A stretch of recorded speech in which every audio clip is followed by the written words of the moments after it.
It's amazing how from one seed this tree can grow.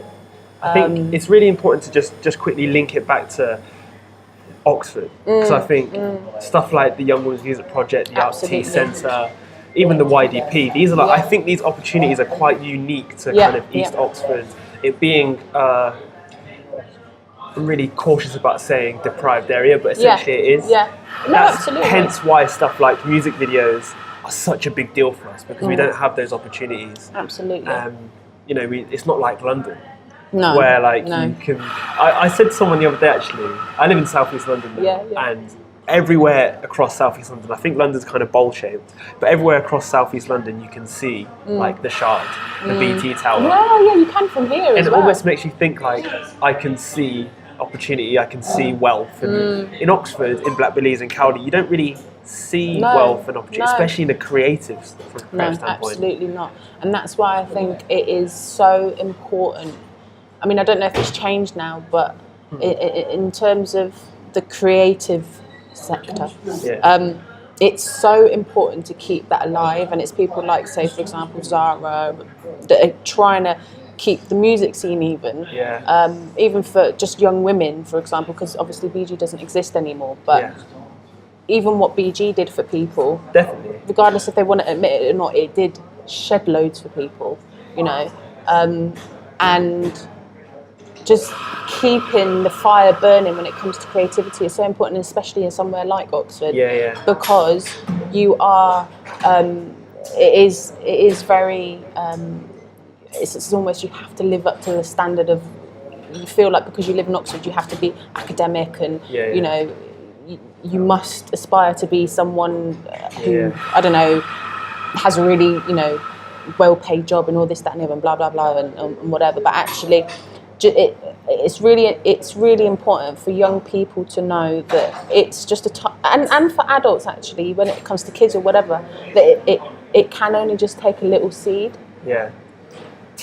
And actually something what may seem so small is actually, to young people like us, massive, because we can completely run away with it.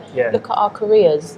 You know, we're in the industry that we've longed to be in from that age. We knew what we wanted to do, and we knew where what kind of sector, I suppose, we wanted to be in, industry, that we wanted to be in, and look at us. It was massively harnessed by like those projects, like and it's because of that. It's because of that, 100%. And especially as well YDP, because had that not happened, I think I probably would have been lost. I don't think I would have known what I would want to do, because I wasn't given the opportunity at such a young age as 15 or 14, 15 to be given the push. And, you know, obviously I had my mum she always supported me in whatever I wanted to do. My mum's so cool. But yeah, I think, you know, even at school, in fact, actually, my mum obviously saw in me that I was creative and I wasn't academic. So when it come to things like, you know, the choir, or you know, doing plays like We Will Rock You, or you know, things like that, and it's just little things. Musical theatre at school was the one. Literally. Shout out Miss Aspinall. Have to shout out man. Miss Aspinall. She's the best. But yeah, and it's people like that are important, because they'll see something and they will nurture you into doing whatever it is you want to do, and being given the praise and being given just the opportunity and the confidence to do stuff. It's so important. It's so important. I really want to shout out a few teachers for particular reasons. I've got a story about Miss Aspinall, actually, and the twins and Oasis and John will remember this. I remember, because obviously we love to like dance performances and acting and whatever, and Miss Aspinall, I remember she said to us, like, on the down low, if you want to come in at the weekend, I'll give you the key to the drama room. Don't tell anyone, but you can. Sorry, Miss Aspinall. Sorry.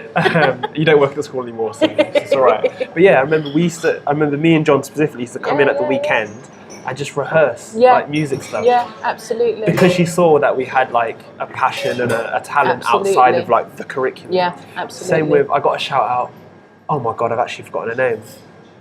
But I'll tell the story. So I remember in science, So I did quite well in GCSE in science, and it made me think, oh yeah, okay, cool, physics. Yeah. I did well in physics, so I must do it for A level. Yeah. So I did physics for A level.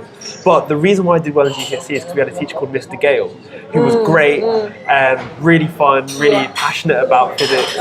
And then at the end of that year, because he did so well with his class, he went for the job as head of department. Yeah. And I remember all the students were like, yeah, you deserve it, sir, you're amazing.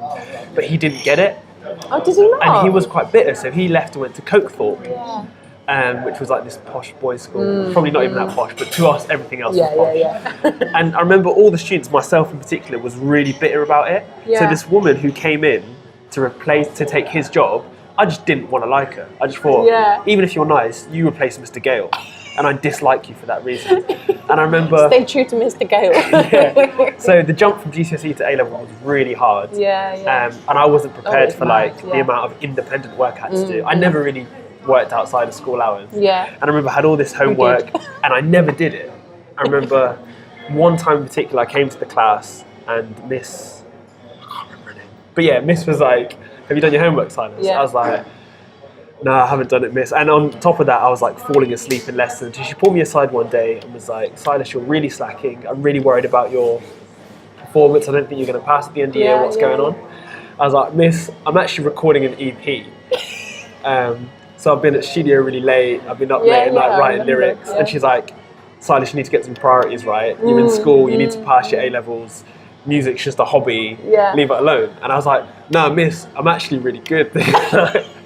I'm actually taking it really seriously. She's like, no, Silas, I don't care. Do your homework. I was like, you know what, Miss? I'm performing at the O2 Academy on Saturday. Come and watch and I'll prove to you that I'm really good. I didn't think she'll come and watch. But I remember as I was performing, about 5 minutes before I finished, I saw her walking with her husband. No way. And I remember afterwards, she spoke to me, she spoke to my mum and dad, and said, oh yeah, Silas is it's actually quite good, isn't it? And I remember going to school the next week, and again, I hadn't done my homework, but Miss was like, it's all right, just do it when you can. No way. Oh my God. And so I have to shout from then on. Yeah. And furthermore, I remember being at school and saying, oh, Miss, we went to one of those UCAS convention days. And at the time I was thinking, oh yeah, I'm going to do physics. And I remember the teacher saying, well, are you sure you want to do physics because you hate astronomy? Why don't you just do sound engineering? And I was like, is that a thing? Yeah. So she pointed out that I could do music tech, and I went and did music tech. Yeah. But aside from that story, I just want to shout out her. I can't remember her name. She was short and she was ginger. That's what I remember. Oh no, it's not. No, short is now. But yeah, shout out her. Shout out Miss Aspinall. Was it Miss Bates? No. Miss Bates was... I can't remember what subject she was. Anyway, yeah, I completely digress. Sorry, it's fine. But no, like, absolutely, and that's the thing. When it comes, that school, I swear to God, that was the best school anybody could have gone to, because I really, really wanted to go to Cheney, and I'm so glad I didn't go to Cheney. Everybody wanted to go to Cheney, because that was the bad man school. I don't even know why I wanted to go to Cheney. It was the bad man school. Everybody wanted to go to Cheney. It was most popular as well. But no, I am so thankful I went to that school, because that was the school where, you know, like I said, I had loads of stuff going on personally, like at home and whatever, and they helped so much. And I even remember, like, going back to the fact that, you know, I'm really bad at maths and this, that, and the other.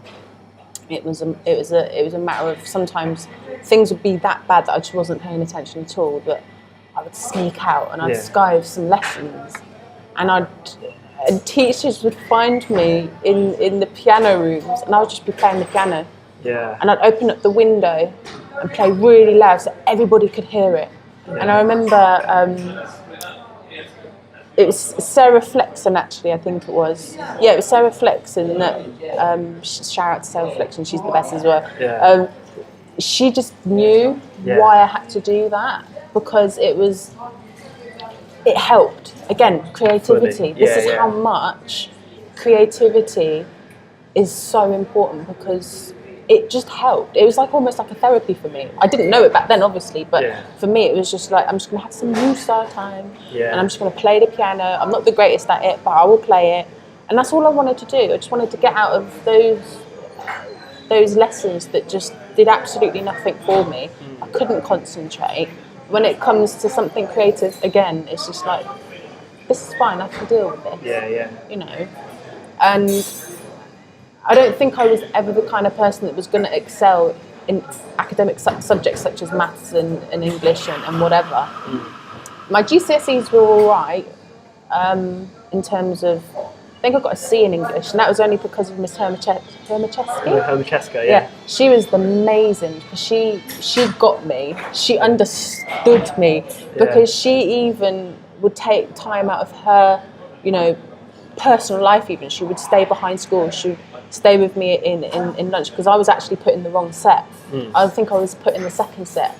And I remember someone coming to me once saying, "Maya, mistakenly you're in the wrong set for English. You're supposed to be in one of the lower sets. I don't know which set it is."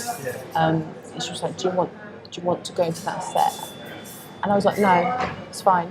Because of how much Miss Hermacheska, Miss Hermacheska gave me that support, and she was just lovely. She was the best. So in terms of teachers, they just stick in your mind. Fully, yeah. Shout out to all the teachers. Literally. Shout out to Miss Diawas as well for just like on a personal level being so lovely and warming and like kind of close to motherly at times. Yeah.